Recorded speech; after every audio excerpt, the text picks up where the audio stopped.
AITA for refusing to let my sister stay with me after she got married and demanded I adjust my lifestyle for her husband. I, 28F, have always been the type to value my independence.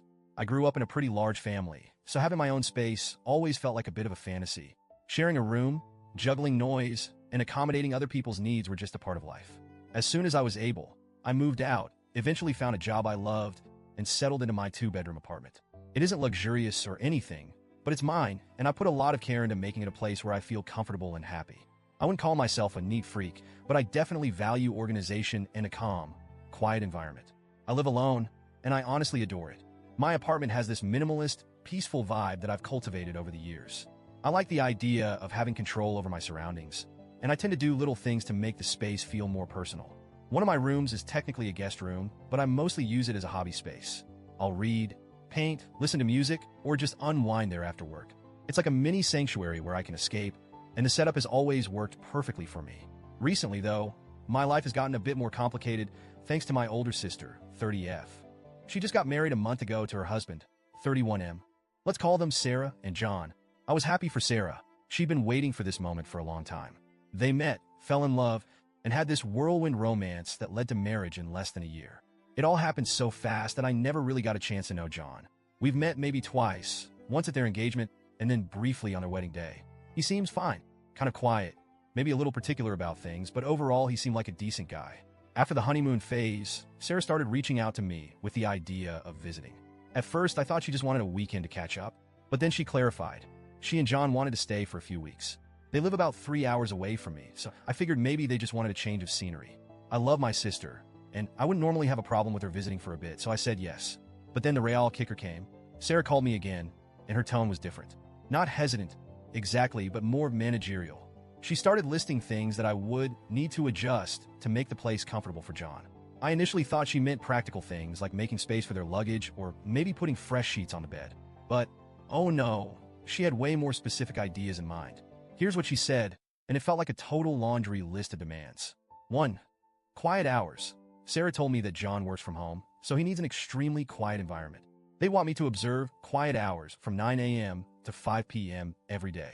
That meant no music, no phone calls on speaker, and ideally, no hosting friends during the day.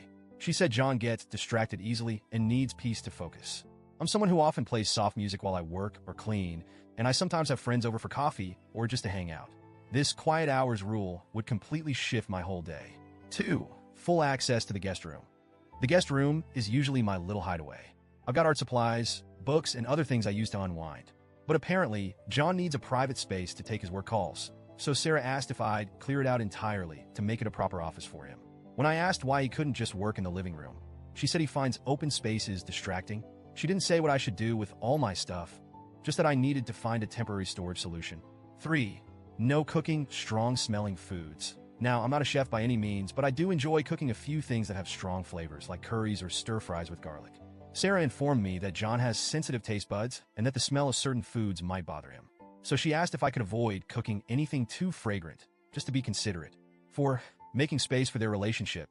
This part really rubbed me the wrong way. Sarah explained that she and John need quality time in the evenings. She suggested I be mindful about noise after dinner because they need quiet evenings to connect. She also implied that I shouldn't have friends over in the evening because it could intrude on their couple time.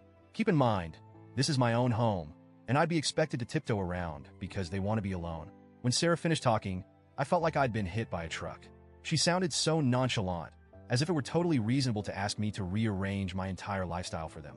She framed it as a few small adjustments, but to me, it felt like they'd be taking over my entire space. I'd basically have to walk on eggshells in my own home. I barely even know John, yet I'd be bending over backward to accommodate him. I tried to explain to Sarah that I wasn't comfortable with all these changes.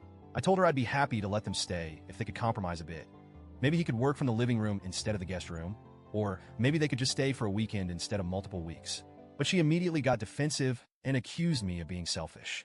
You know, family is supposed to help each other, she said. This is only for a few weeks, and it's not like we're asking for the world. When I said that it actually felt like they were asking for a lot, she got mad. She went on a rant about how John is her husband now, and that by extension, he's family, so I should want to help him feel at home. She tried to make me feel guilty for not welcoming him into my life. But to me, it wasn't about not wanting to welcome him. It was about maintaining some boundaries and not letting them completely disrupt my space. The call ended on a sour note, and now I'm left feeling guilty. Maybe I am being too rigid. Maybe I should be more accommodating, given that it's only temporary. But the thing is, I don't want to resent them. I don't want to wake up every morning feeling anxious because I have to tiptoe around my own home for a guy I barely know. I'm scared that if I give in to all her demands, I'll end up feeling so frustrated and uncomfortable that I'll resent them both by the time they leave. It's also making me question how well I really know my sister. She's always been a bit headstrong, but this level of entitlement feels new. I can't tell if it's her new marriage talking or if this is just who she is now. I even wondered if John was putting pressure on her to make these demands, but she seemed so adamant, like she genuinely thought I owed them these accommodations as family. Since our argument, she's barely spoken to me. She's left a few passive-aggressive texts.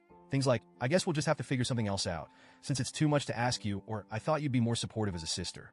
She's even implied that if I can't make these accommodations, she might not bother visiting at all. I don't want to lose my relationship with her, but I also don't think it's fair for her to make these demands and expect me to say yes without hesitation. And the guilt has been gnawing at me ever since. Am I being selfish? Should I just put up with it for the sake of family? I genuinely don't know. So, AITA for refusing to let my sister and her husband stay under these conditions? Or should I be more willing to compromise?